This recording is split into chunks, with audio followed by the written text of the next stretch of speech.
So let's begin. Before we start with our formal meditation practice, we just do what we refer to as mental purification.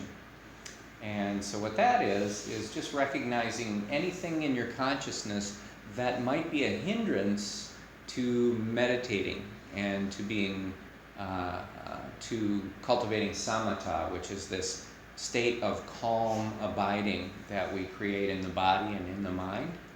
So sometimes we can be aware of different things that might hinder that. So we might come in and we've still got a lot of thoughts racing about all the different things we've got going on, lots of different projects, or preparing for this activity or that activity, and so sometimes a busy mind can be a hindrance.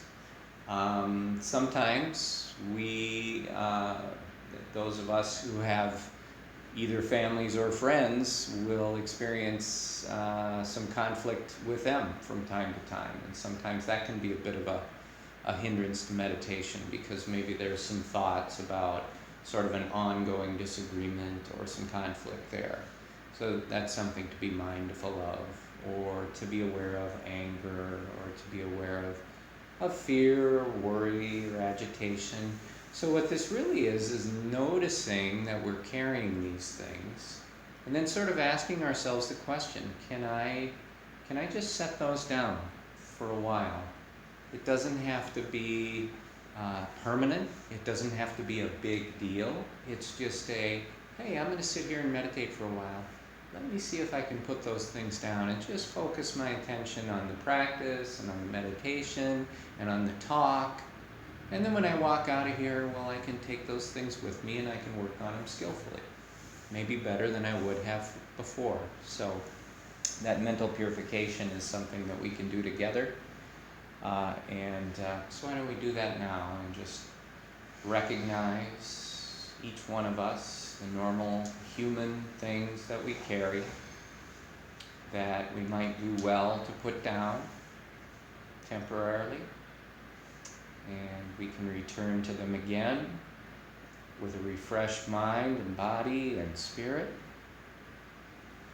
And again, sometimes those hindrances show up as anger or agitation or worry, fear, letting those things go, setting them down, releasing.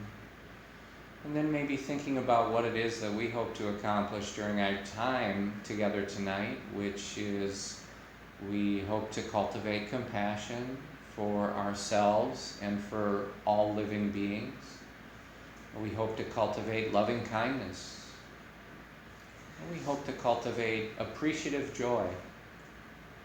And we hope to cultivate equanimity, which is a real peacefulness and balance, but also freedom from attachments, a freedom from craving and aversion that can cause us to feel so uptight, so out of balance. So these are the wonderful states that we hope to cultivate. So tonight, this will be our effort, our skillful effort. And I'll sound the big bell to open our session.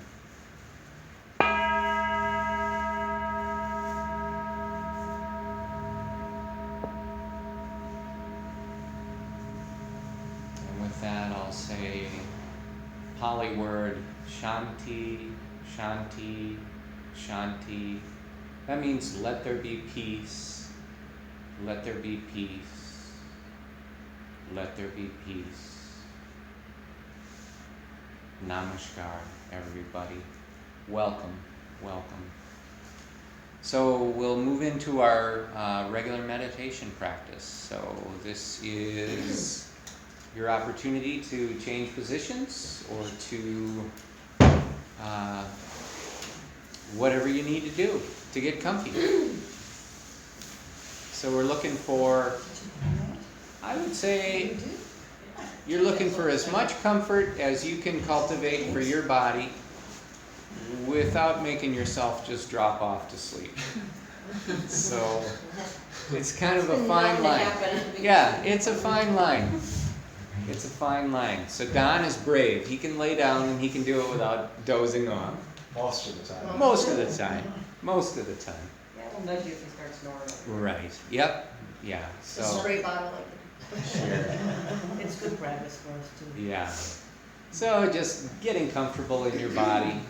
If you think about it, a lot of times during the day there's a certain amount of discomfort in the body, and you just sort of have to tough it out because you're at work or you're doing different tasks, and it's like, well, there's not much I can do about it. I just have to keep going. Well, when we do meditation, it's not all about comfort in the body, but a lot of the work, the positive work that we do in meditation, is work in the mind, work that we do with the mind. And so if you're really uncomfortable, it can make that difficult. So you can think of this as setting a foundation for a good meditation by eliminating the obvious conflict in the body and just finding a way to sit or lay that is relatively comfortable. And then from there, don't feel like you're married to that position or that you're stuck in it. If a few minutes into the meditation you realize, oh, I'm a little uncomfortable, well, then you move, adjust your body, that's okay, continue on with the practice. Everybody does that from time to time, so there's nothing wrong with that. Don't hesitate to adjust your posture if you need to. And so having said those few things, we meditate with our eyes closed. Some folks feel a little uncomfortable with their eyes closed, and if that's the case, well, by all means, leave your eyes open.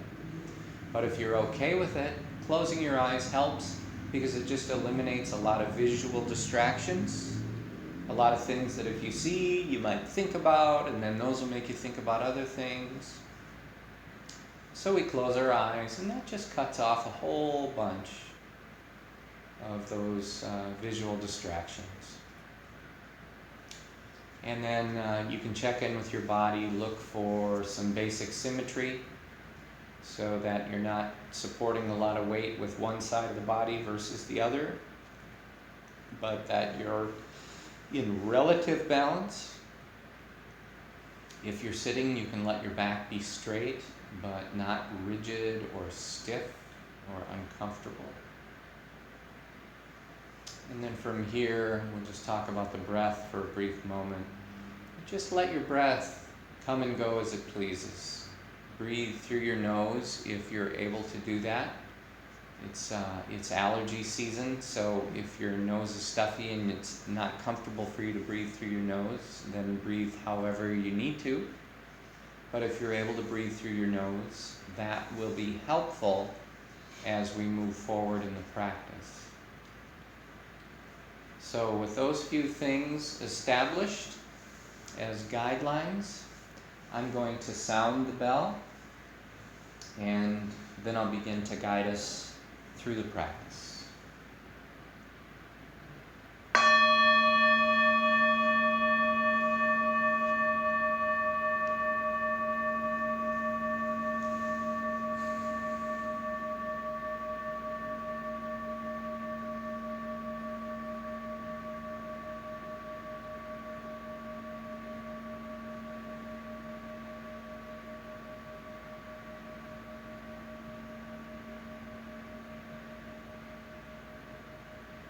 So just follow the sound of the bell as it fades into silence.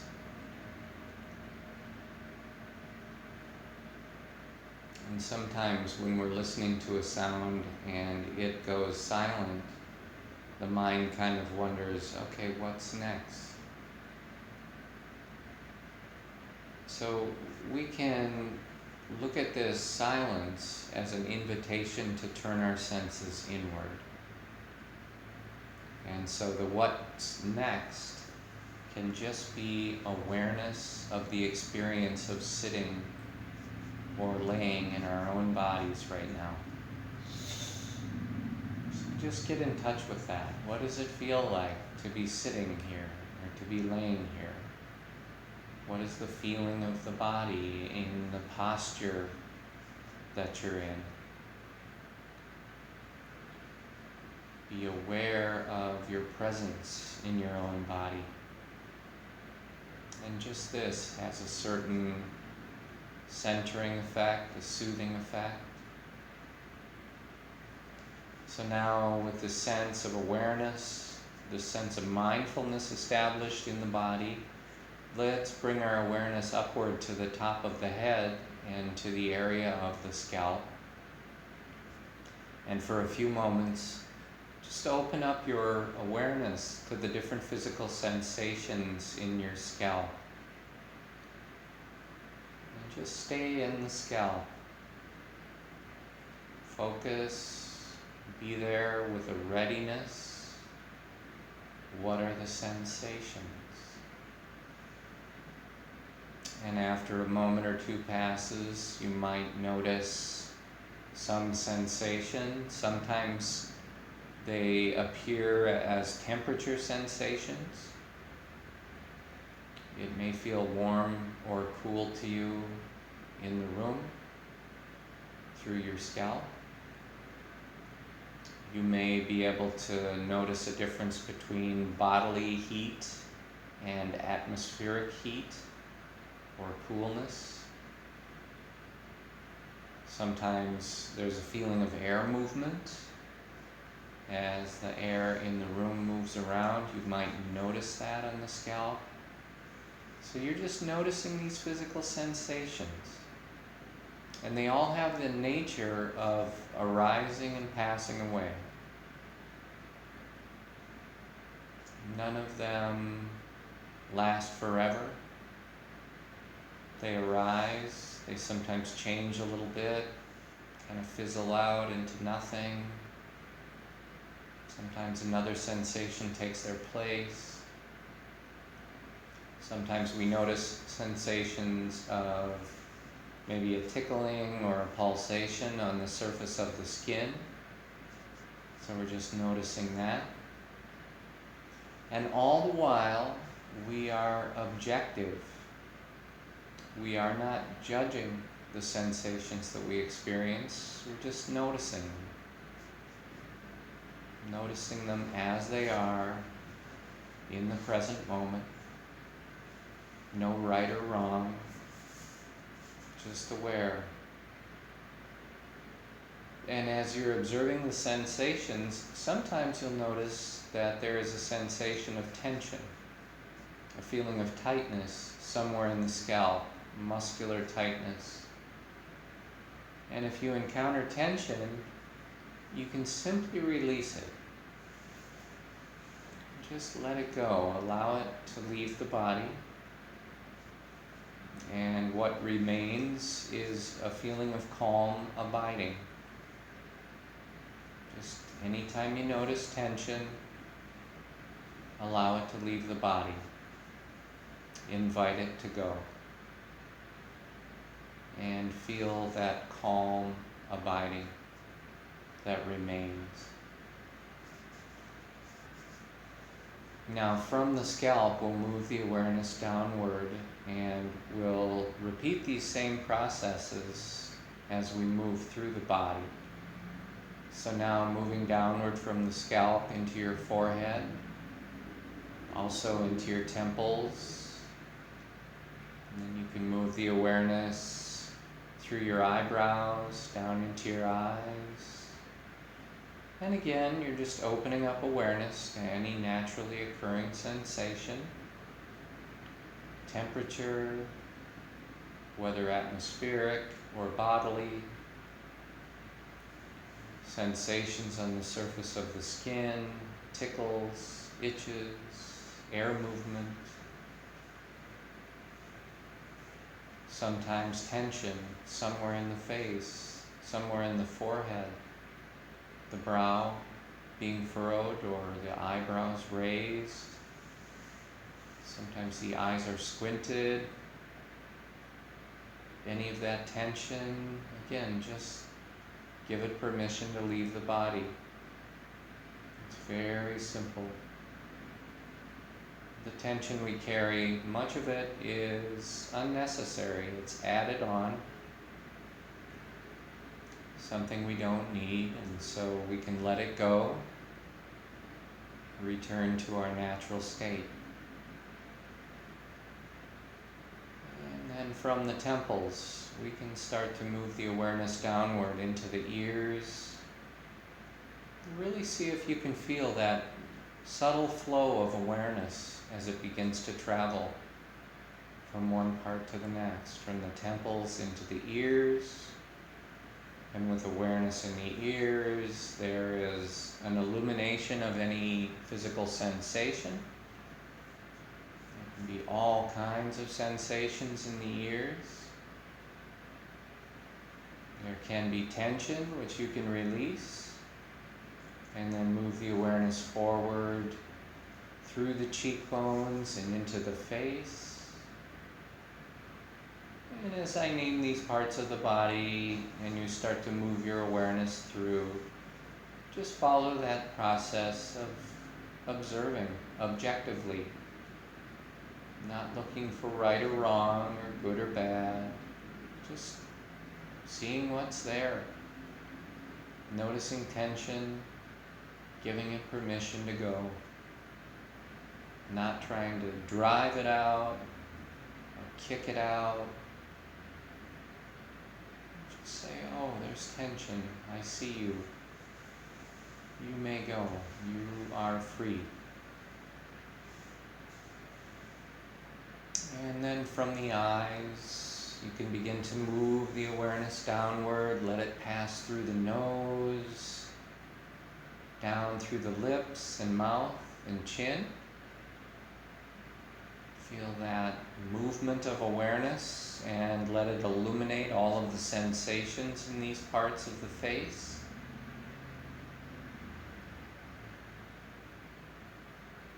And if there's any tension, again, allow that to go. Sometimes we'll hold tension in some habitual places.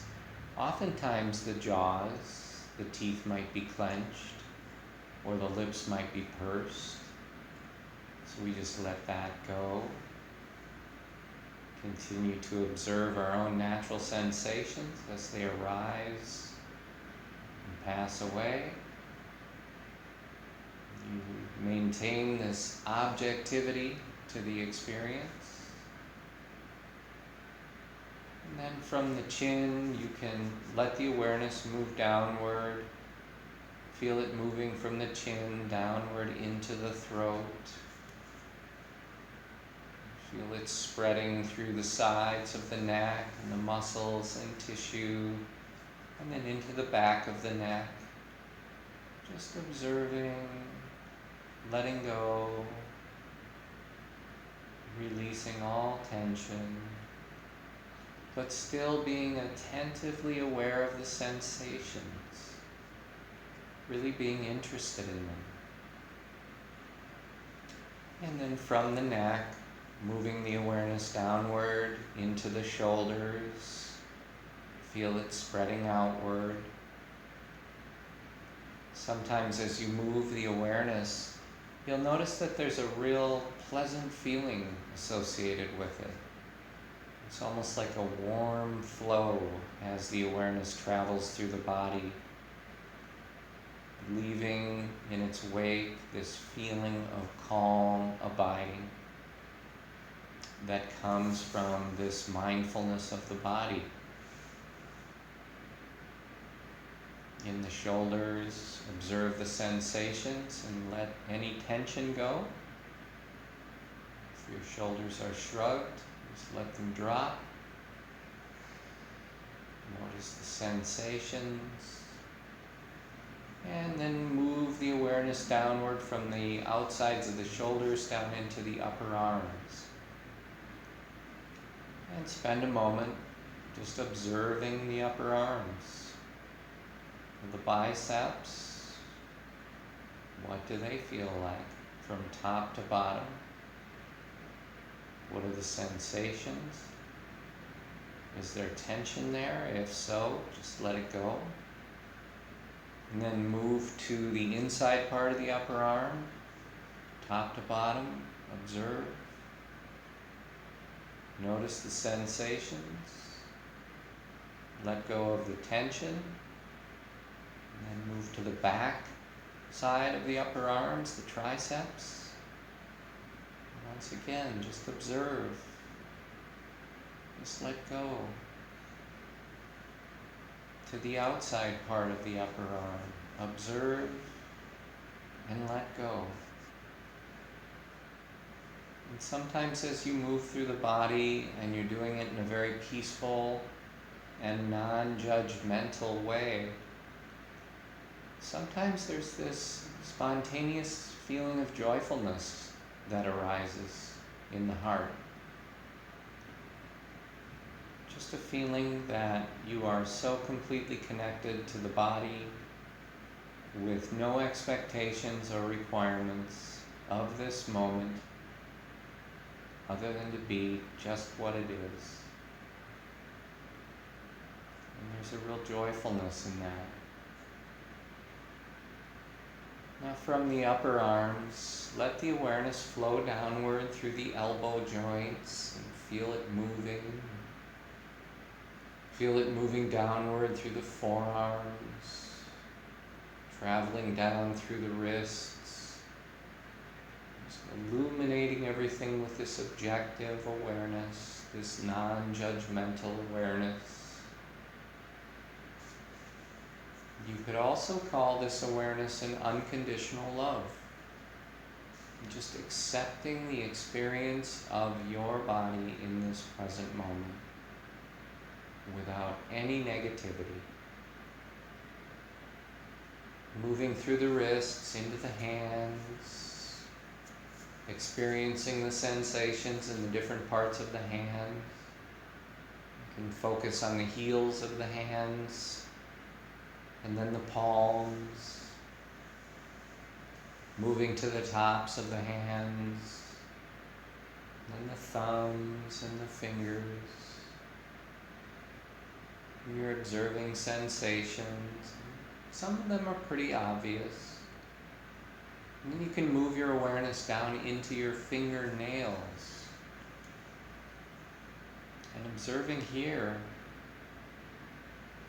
you might have to look for a while, and then you may notice very subtle sensations in the fingernails.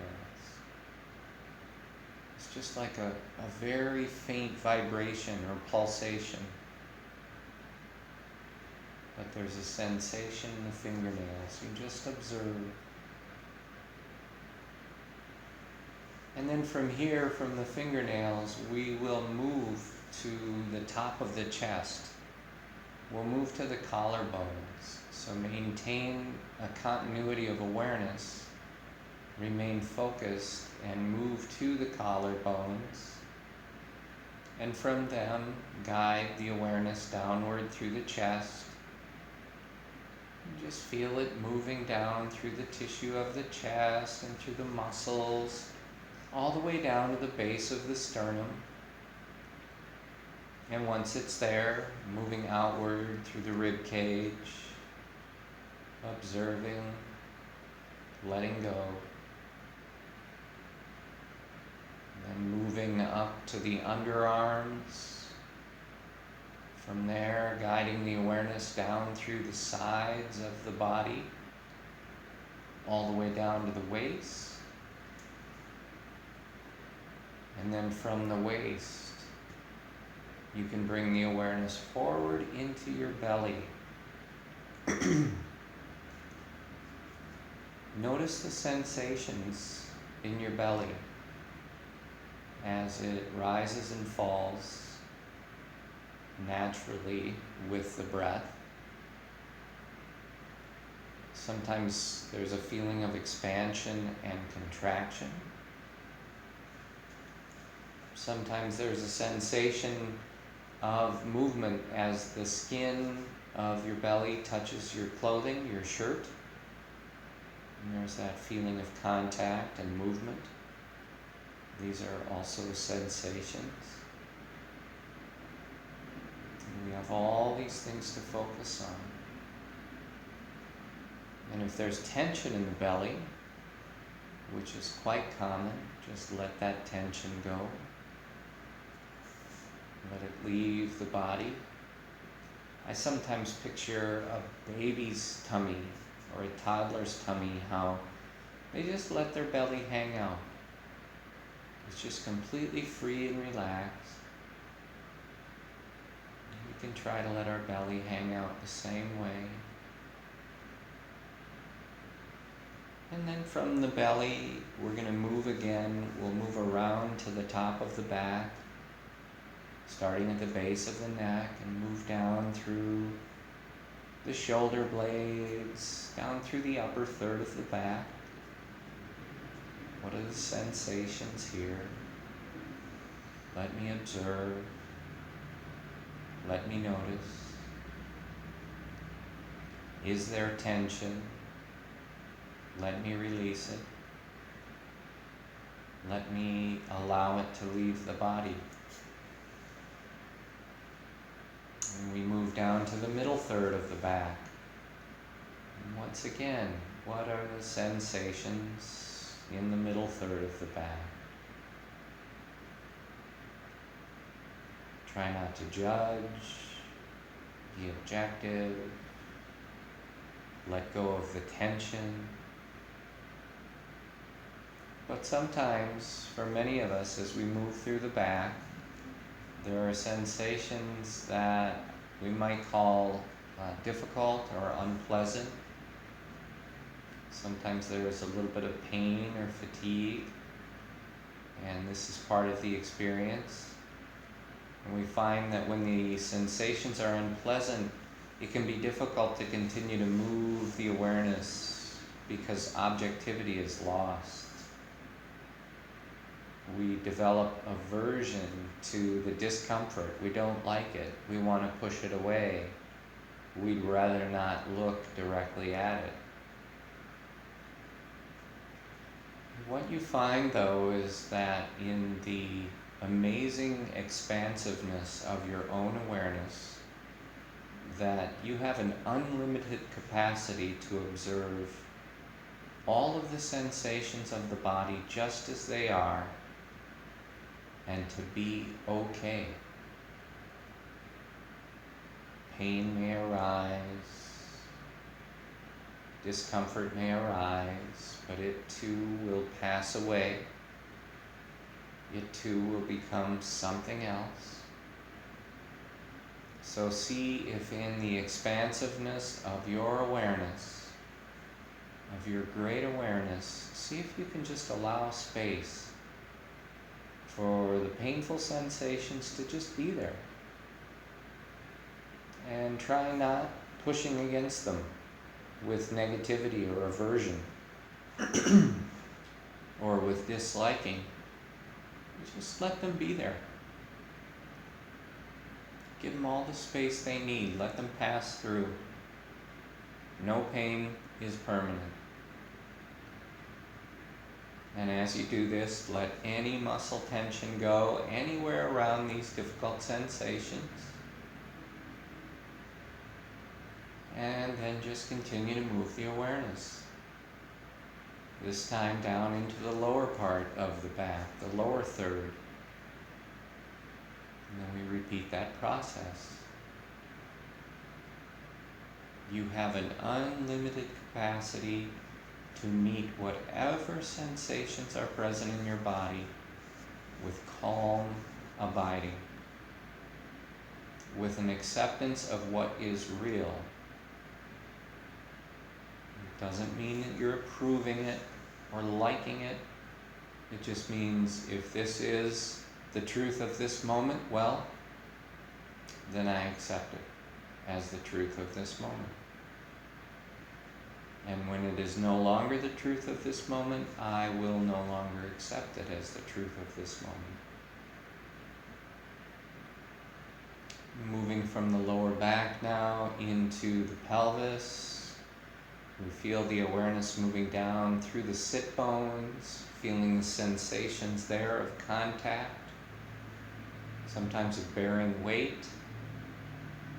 And that awareness can flow through the hips, throughout the pelvis, illuminating everything with awareness, allowing you to let go. Move the awareness from the pelvis down into the thighs. Really touch each part of your thighs with awareness, starting with the top surface. Observe, let go of tension, and then rotating to the outer surface of the thighs, all the way from the top down to the knee joint. And then rotating to the underside of the thighs. What are the sensations? Let go of tension. And then to the inside part of the thighs, again from the top all the way down to the knee joint. And then from the thighs, we'll continue to move awareness down through the knee joints. And if there's discomfort here, again, meet it with this expansive awareness, this unlimited capacity to allow things to be as they are. Move downward into the calves. Feel the awareness moving through the shins.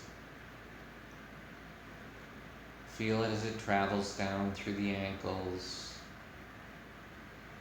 And then it begins to move into the feet. The heels, and then the soles of the feet and the balls of the feet. Different sensations in each part. Moving around to the tops of the feet, the top surface, and then down into the toes. Sensations. Finally moving to the toenails. And once again, just focusing awareness, being very patient, very delicate, very subtle with your awareness. When you feel anything in the toenails, just a little vibration, just a little energy.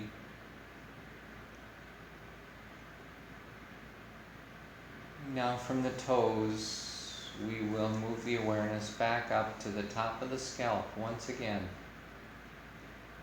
But this time, you can just move your awareness back down through the body at your own pace.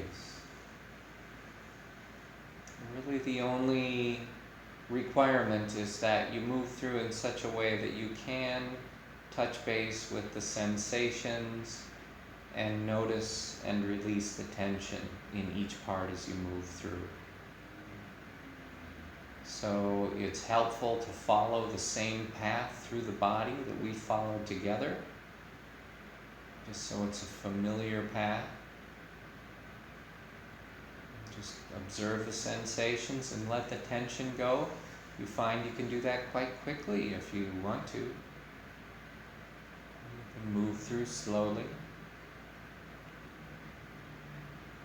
As you're moving through, take notice of some of the places in the body where the tension has returned. And this is an interesting observation. You may have let tension go in your jaws or your shoulders or your tummy. Just a couple of minutes ago, you may have let that tension go. And looking at it objectively now, you find that tension has returned. And so what is that tension? Why returning? Why is it coming back? If you get up in the morning and you're just going throughout your day, but maybe you're stuck in traffic and you're in a big hurry, you find as a result of that, your body is tensing up. You find all sorts of muscles in your body tensing, your jaws clenching, feeling stressed, feeling anxious.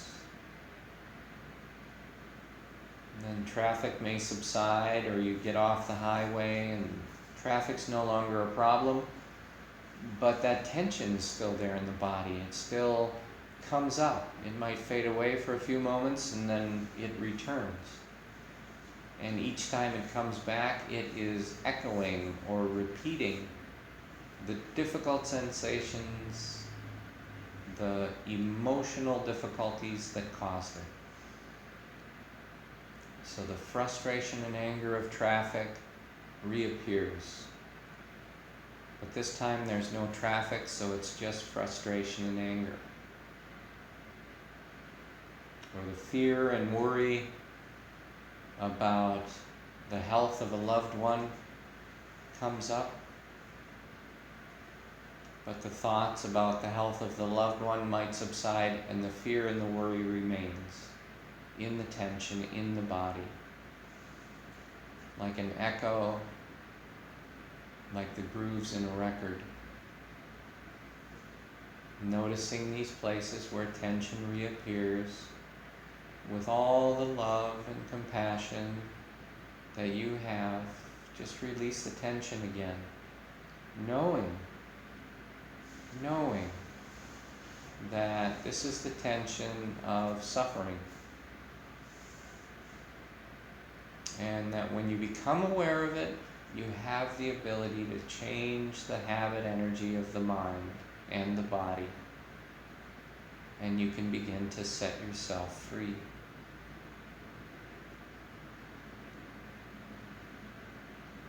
And now that you've had a chance to move your awareness through the body, begin to let go of that habit energy, let's just spend a few minutes with the breath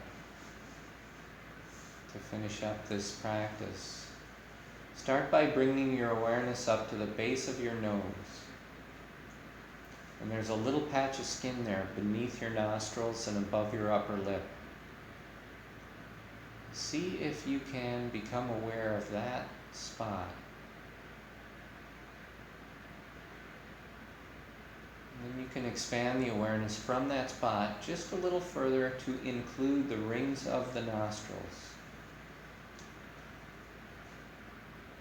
And then from the rings of the nostrils, you can expand the awareness a little further to include the nasal passages. So now these three parts of the nose, they make up a triangular area. And with all of your awareness focused here, just become aware of the movement of the breath. Again, we're not manipulating the breath in any way, so we're just watching. When the breath goes in, we're aware that the breath is going in. And when the breath goes out, we're just aware the breath is going out. Breathing in, I know I'm breathing in. Breathing out, I know I'm breathing out. And as you follow the in-breath and you follow the out-breath, try to stay with each breath for its full duration, rather than just at the beginning or just at the end, but stay with it. Stay with it as it begins to come in, slows, tapers off, and there's a pause, and finally the breath reverses direction. It becomes the out-breath. Follow that out-breath gently for its full duration. You'll find that it slows and pauses and reverses direction, and it becomes the next in-breath. So try to stay with the full duration with your awareness. The full duration. And as you observe the movement of the breath, open up your awareness now to include the touch of the breath, anywhere in that triangular area of the nose. Breathing in, there is a touch of the breath. Breathing out, there's a touch of the breath. And as you observe that touch, you may start to notice even more subtle sensations within it. Breathing in, there is sometimes a quality of dryness to the breath, whereas breathing out, there is sometimes a quality of moisture to the breath.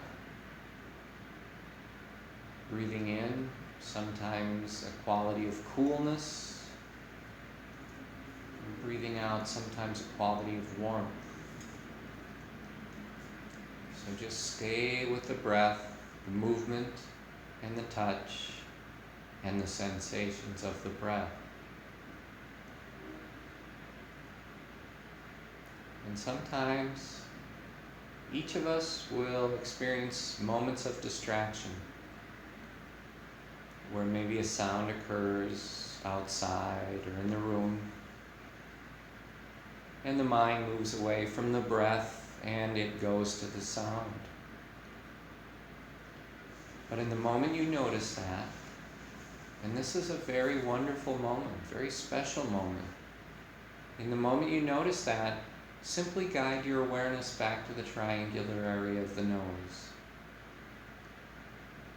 And then just reestablish awareness. You don't have to think about, oh, I messed up, or I didn't stay focused. None of that matters. Just in the moment you notice that you're distracted, just bring the awareness back. Start again. It's perfect. Sometimes there'll be a sensation in the body that will distract us in the same way. Just kind of pulls the awareness from the breath to the sensation. And when we notice that, that is a moment of awakening. It is optional, but it's a moment of awakening. If you choose to notice that and simply return your awareness to the breath, this is awakening. And maybe 10 seconds go by and another distraction comes up, simply do it again. It's okay, there's no limit. It doesn't matter how many times it happens, it doesn't mean you're not good at meditating. It just means you're working with distractions, which means you're good at meditating. And if the mind wanders off thinking about stuff it needs to do, remembering things, imagining things, same process. Oh, I noticed this.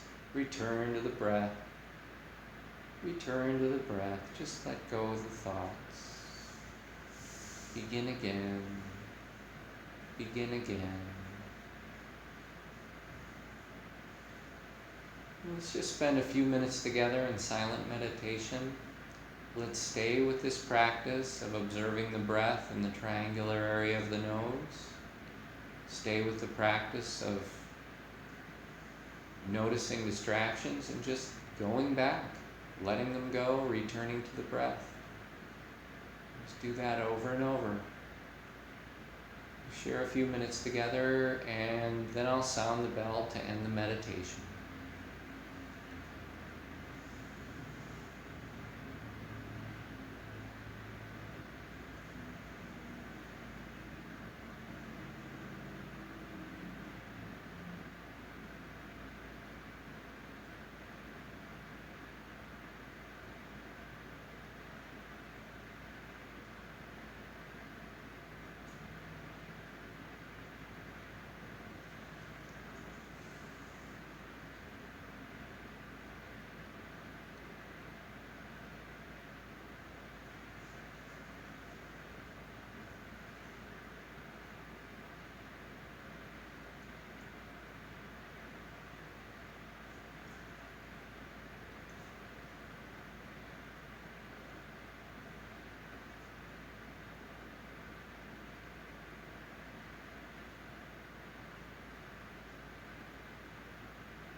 you come out of the meditation, you can just kind of maintain a mindfulness of your body, kind of maintain a mindfulness of the sensations, sort of in a larger sense as you move around. That can help to keep you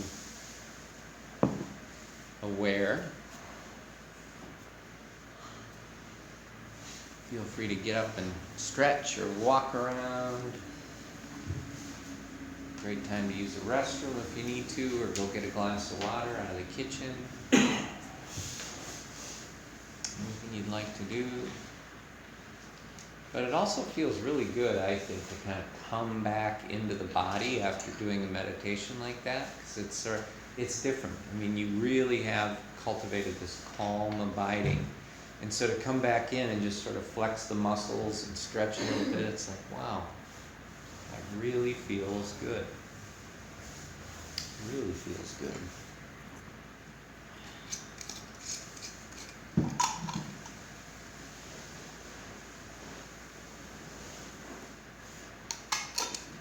So, well, to me that seemed very quiet. It seemed like everybody was just rock solid. So that's wonderful.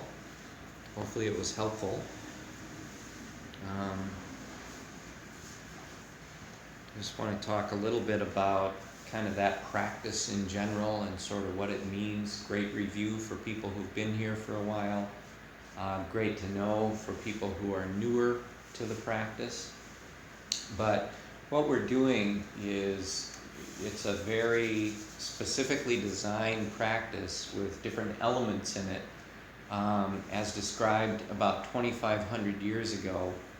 The first part of the meditation is called samatha, which means calm abiding.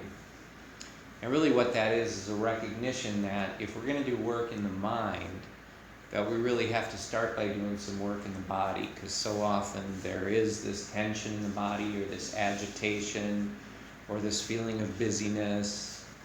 And as long as that's there, it can be difficult to cultivate peacefulness in the mind, or equanimity in the mind. It's also noted that if you're trying to work with difficult emotions or unpleasant things that are stressors or things like that, that if you have a pleasant place you can go, it's kind of a refuge. And so that calm abiding of samatha, that's also a refuge. It's like you can go here. You can be safe in your body, in the experience of your body. So that's another aspect of it. And then as we're moving through and experiencing the body, we're objective, as objective as we can be, and we get more objective as we do this practice. But one of the things we try and do is when we bump into things like pain, rather than making a real big deal out of pain, we just say, well, there's pain, and I don't really give that any more importance than I do when I move through an area and I feel tingling, or I move through an area and I feel heat or coolness. It's like these are just different sensations on the body. And one of the things that tells you that they're not particularly noteworthy in the big scheme of things, if they're unpleasant, is that we generally don't notice them until we move to that part of the body. So you can be in the shoulders and there can be a pain in your lower back, but you're not aware of it because you're in the shoulders. And by the time you get to your back, oh yeah, there's that pain, you're aware of it. That's not always the case, but it goes to show that where the awareness is, there is awareness of whatever the sensations are.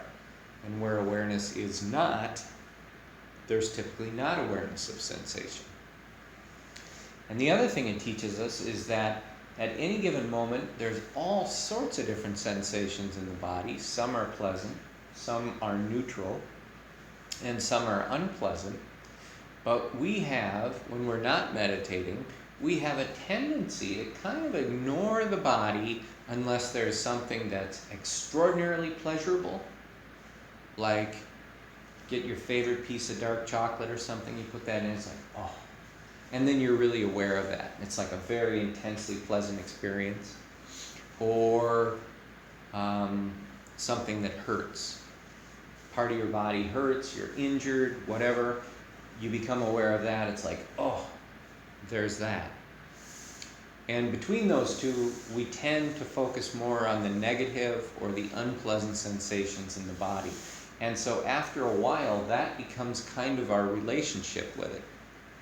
It's sort of like if you had a relationship with another person where every time you got together, you fought and argued and they made you feel bad. I mean, that would just sort of be your, okay, my experience of that relationship is unpleasant or painful or suffering.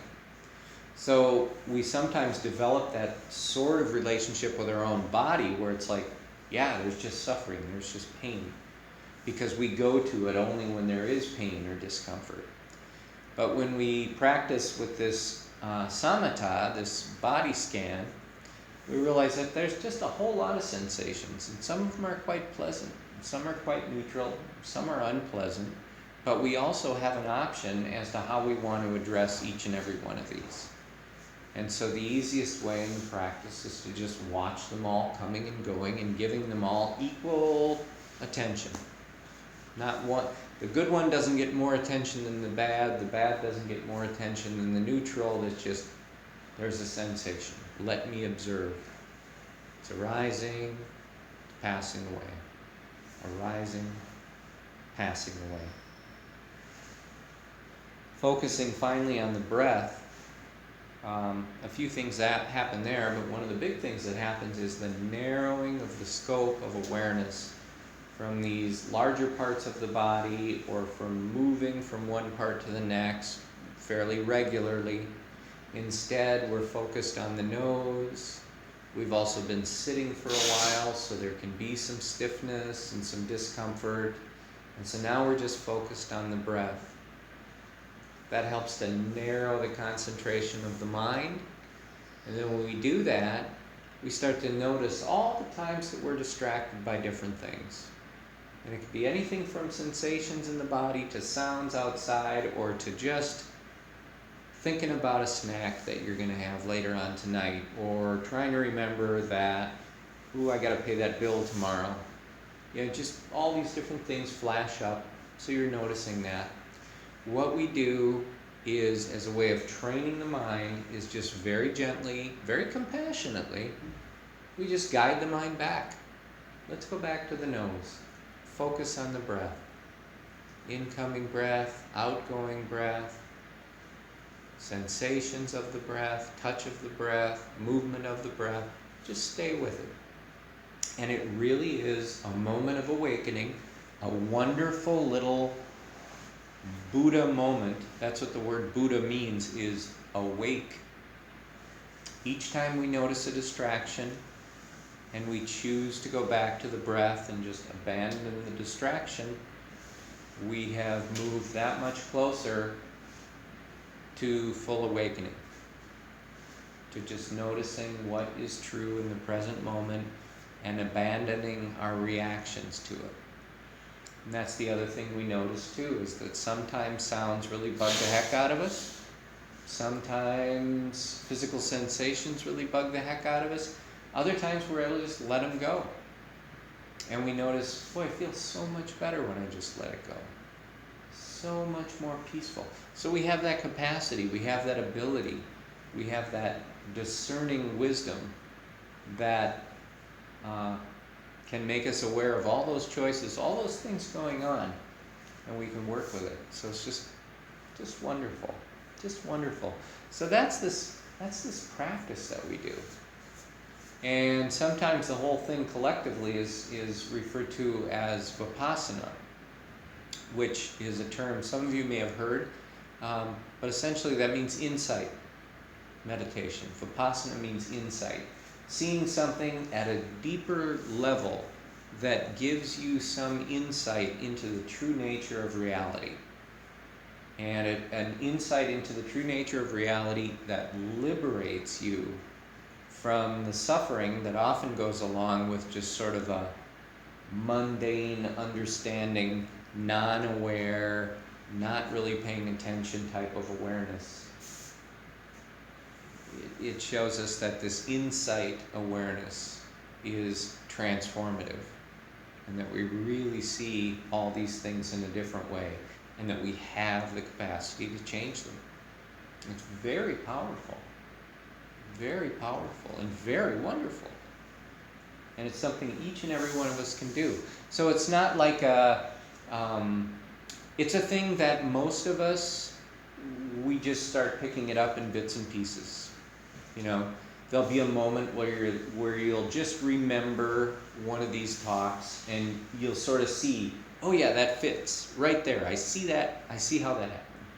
It'll just happen one time, and then later on it'll happen again, and soon you'll start to see this show up more and more, and then you'll really start to build up some confidence. You know, so you'll actually start to rely on it.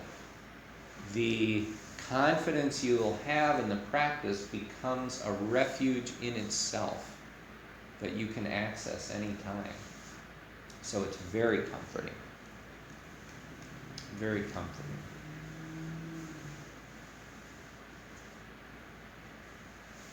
Any questions on the meditation part of that, or the practice generally?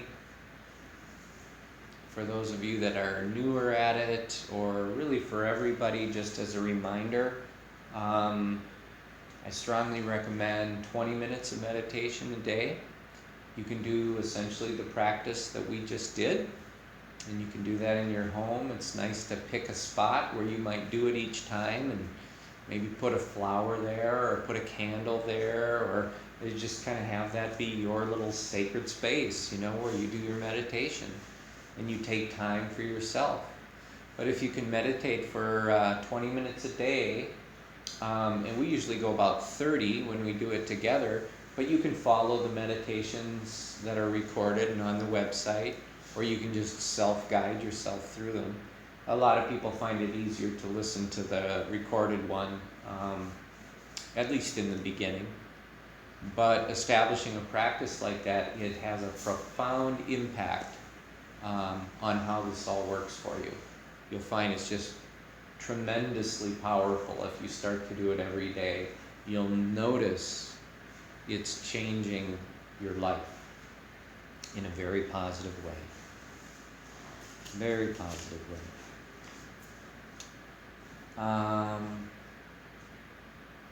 So I want to move into part 2 of our discussion on the 10 perfections.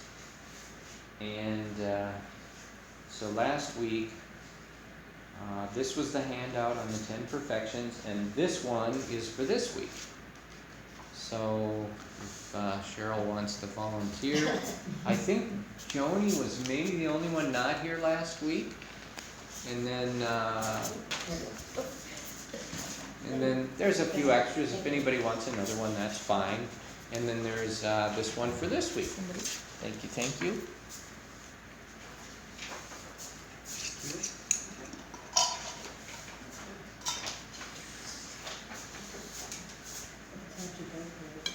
It's got different flavors. Yeah, and feel free to turn on the lights if you want to. And it was kind of my idea when, thank you so much, when I started kind of getting to the point where lights were part of the plan here, is to just sort of make it so that people could kind of do their own thing with them. Because it seemed like different people like different levels of light at different times, so I think it works out pretty good so far. Okay, so just a little recap. Last week we began talking about the 10 perfections, and 10 paramis is the Pali term for them. And the 10 perfections, these are not things that you don't have that you need to go get or figure out a way to get or have them given to you in a class like this. These are aspects of your being that are already there. They are present in you right now. They are part of who you are on a fundamental level. And for various reasons. One being maybe we just never thought about it or looked for them or tried to notice that they were there, or could be a whole bunch of different reasons. Most of us are not aware of these as being aspects of our being, of our self, our true self, aspects of our character. And so just to review the 10, the first is dhamma-vicaya, which is the perfection of giving. And we talked last week about giving and how giving it includes things like you might give money, you might give material possessions, you might donate stuff to the food shelf or to the Goodwill that people can use. Incidentally, someone's generosity, they brought a table to the Goodwill, which is now in the kitchen here. It was just it was exactly what I wanted. A 30-inch round table with a nice sturdy base on it. It looked like it probably came out of a sort of a commercial type, restaurant or a cafe or something. So that's in there now. So somebody donated that, and so we got that here, and so that's wonderful. So that's a type of giving. But one of the types of giving that I think is often overlooked, which is maybe the most important, is the giving of yourself. So when you're with other people, to really be present and to give them your whole being, to give them all of your attention. And when I think about that, when I think about people who have come to me sort of in need of healing or in need of some sort of consolation or suffering from grief, that really what they're looking for is all of someone to just be present with them, to hear the story of their suffering and to keep listening and to not just cut them off and then say, okay, now it's my turn and I'll tell you. But to just give of yourself this unconditional capacity to listen and to just be compassionate. It's just one of the most wonderful things we can do. And so that's one of the things about giving. A lot of times we think giving is more of a materialistic thing, or that's one of the ways we do it. That can be wonderful, very helpful. But think of it in terms of giving yourself.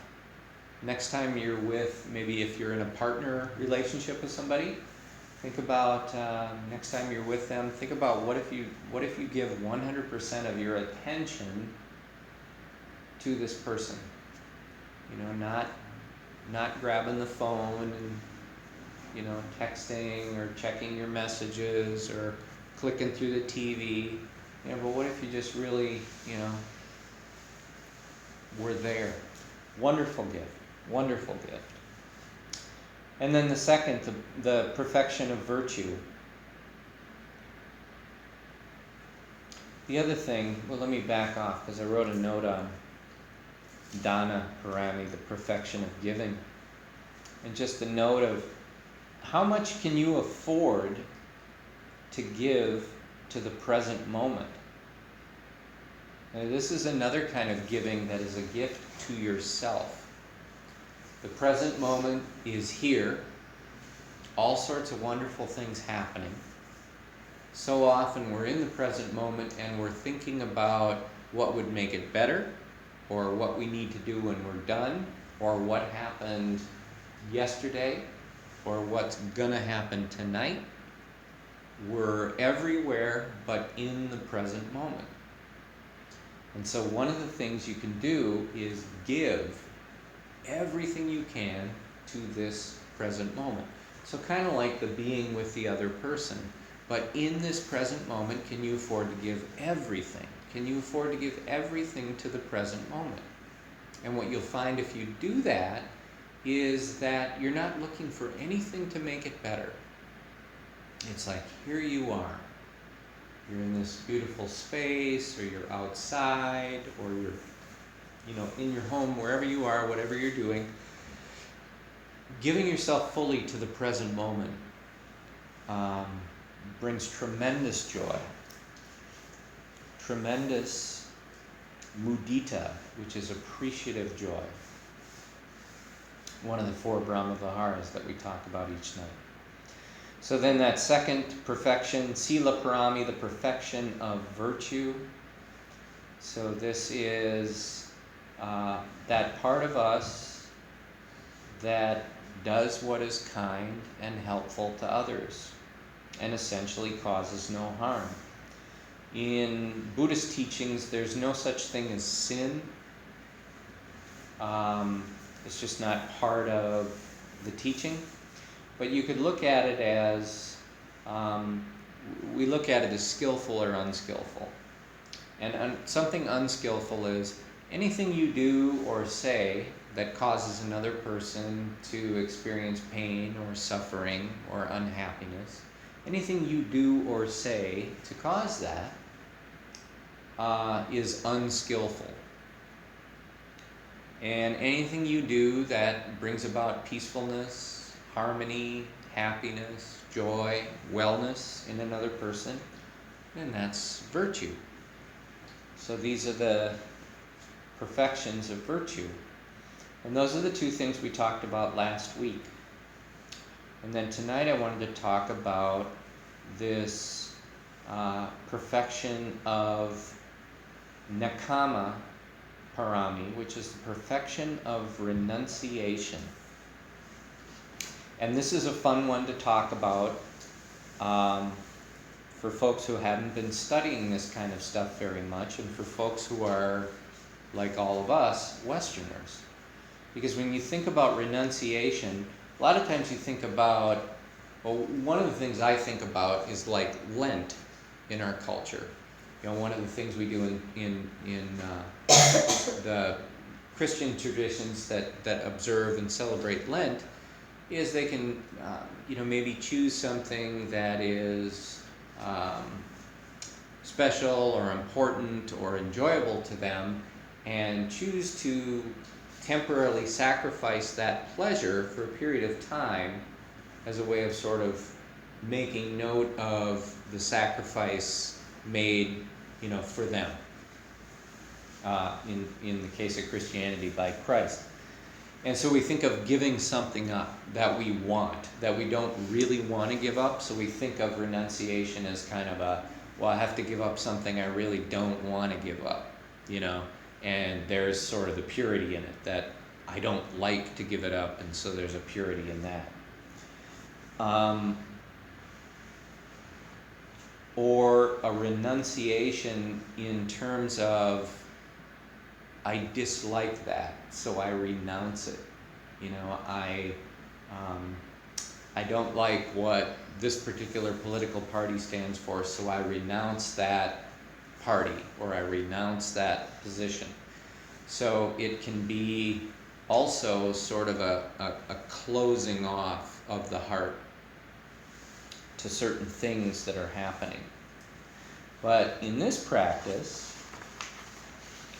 as is true with a lot of aspects of this practice, the real meaning of some of these things is a little different than we're used to thinking about.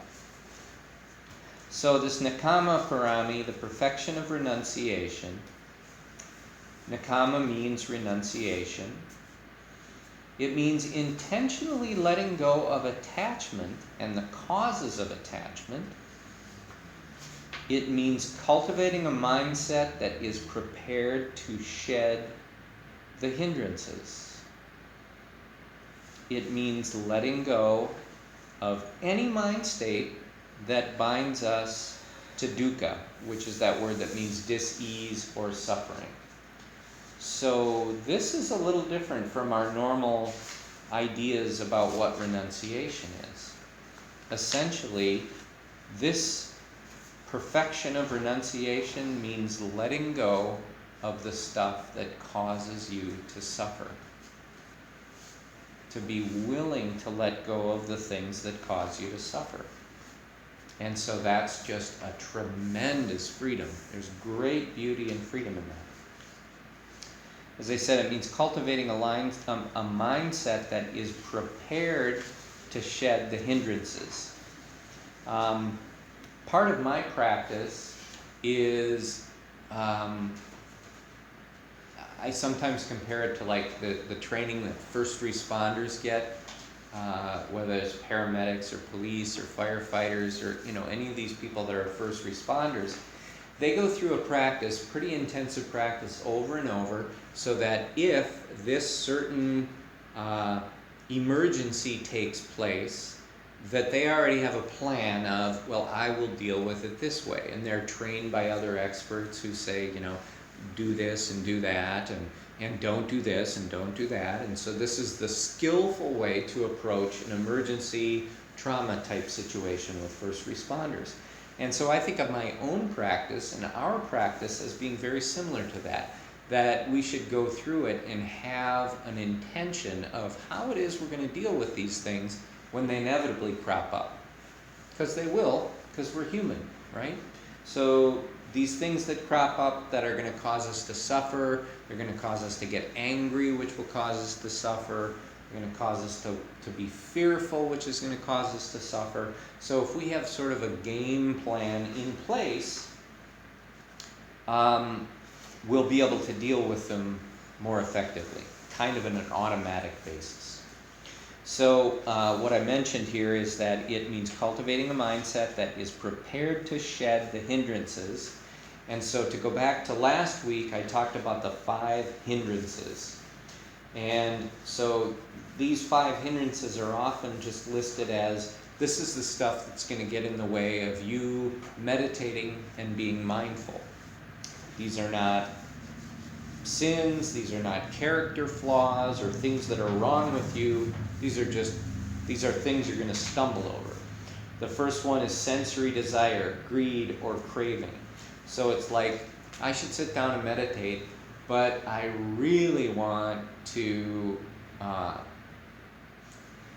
breakfast first. Or I should sit down and meditate, but I really want to take a nap. So it's little things like this, just sense desire. I want to do these things rather than my practice. The other thing that is a hindrance is ill will, or aversion, or hatred, or hostility. If you are feeling ill will for another person, kind of hard to sit down and have a peaceful meditation and cultivate real love and kindness and compassion, because that ill will is there, or that hatred is there, or that hostility is there. The third one is physical sloth or mental torpor, which is at times, for me, a really big one. It's like, and it seems so counterintuitive, because sitting in meditation, it's pretty relaxing. You're not really doing much. You do follow a pretty specific path, but you're not doing much. Yet, we look at that as, that's too much work. Meditating, that's hard work. I don't want to meditate, I'd rather lay down. It's kind of funny. So physical sloth or mental torpor. It's like, I don't want to have to notice my distractions and rather than react negatively to them, return back to equanimity and follow my breath. It's like, I don't want to do that.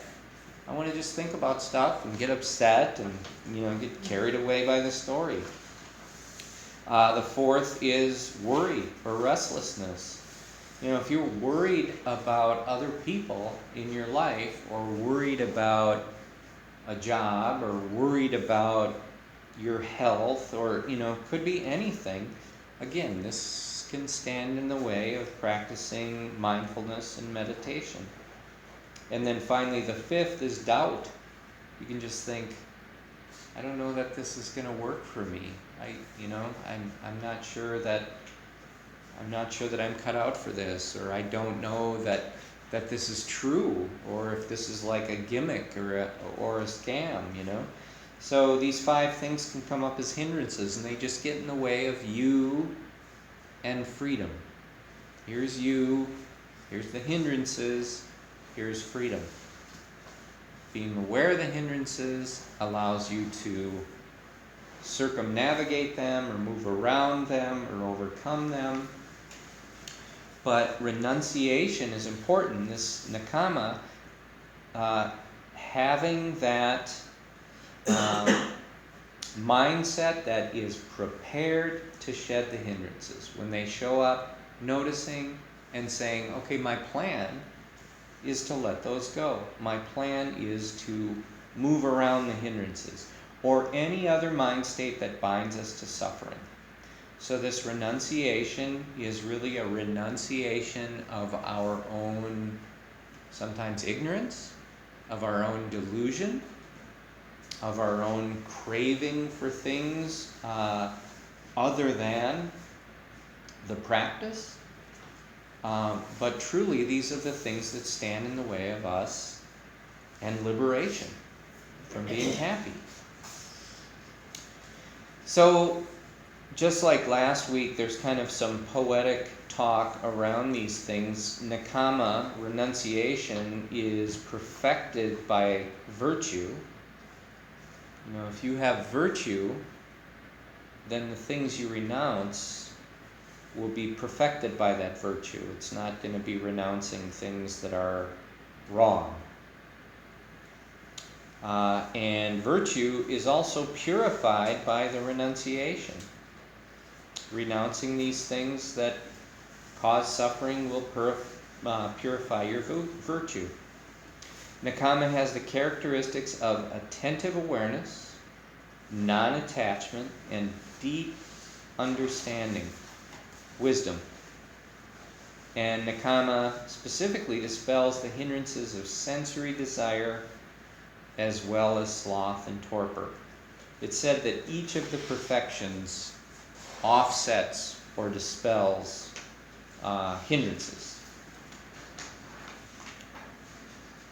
Nekama is sometimes translated as the pleasure of renunciation. So this gives you a little more insight into it. It's not saying no more chocolate cake for me because I enjoy it too much. Or, you know, no more staying up late and watching movies because I find those pleasurable. It's not saying that.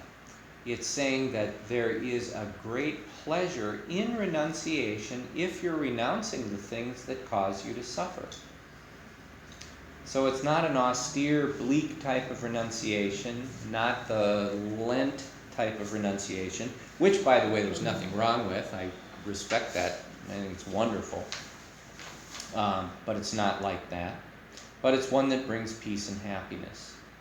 Nekama also provides refuge in the sense that we know we can let go of the causes of suffering, even if it's only temporary.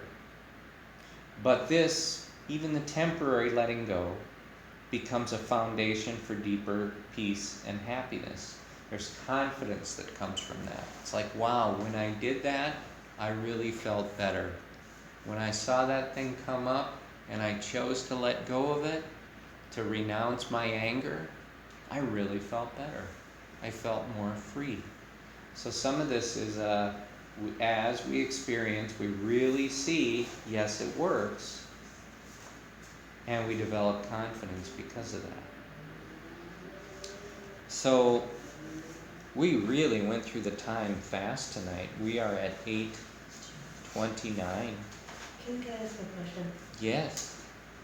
When you're talking about the 10 perfections, these, or the hindrances, these are about the practice of meditation. Yep. Okay. Like the Eightfold Path is about life. Right. About living. Mm-hmm. Yeah, the hindrances are more specifically to meditation. And they could be in a larger context. You know, you could certainly apply them in different ways to just life in general. For sure, there's a place there to do that. But yeah, in the teaching specifically, those hindrances are more focused on this gets in the way of meditation. But of course, meditation, that's really the laboratory in which we conduct our activities that, you know, that heal us and that change our lives in a positive way. Does it work for grieving? It does work for grieving.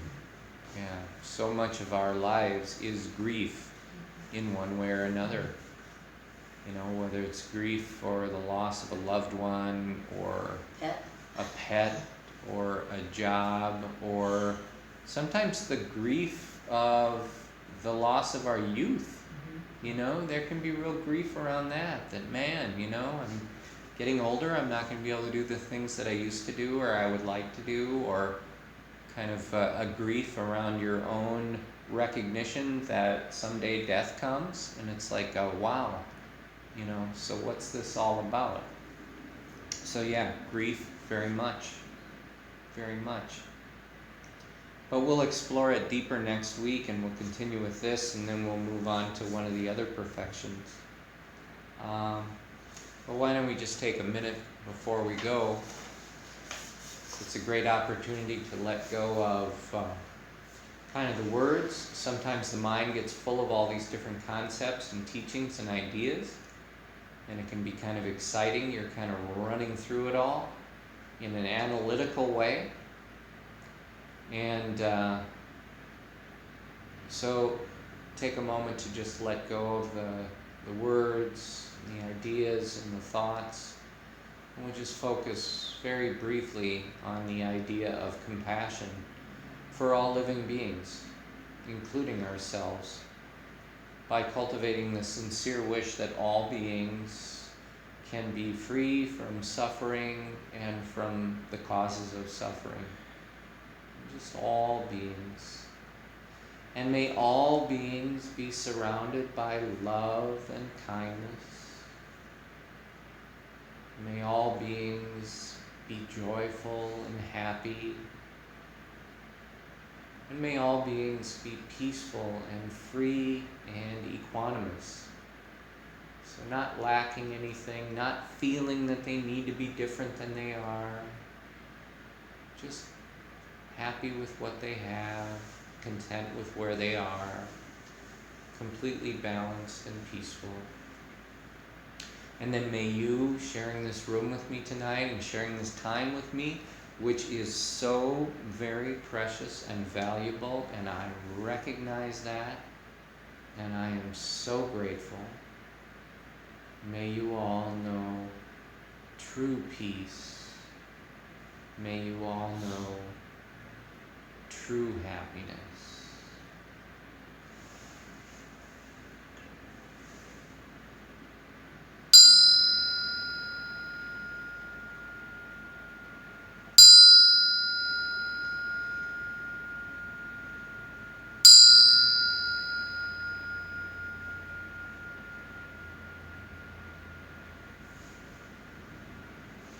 Namaskar, everybody. Thank you so much for being here. Thank you.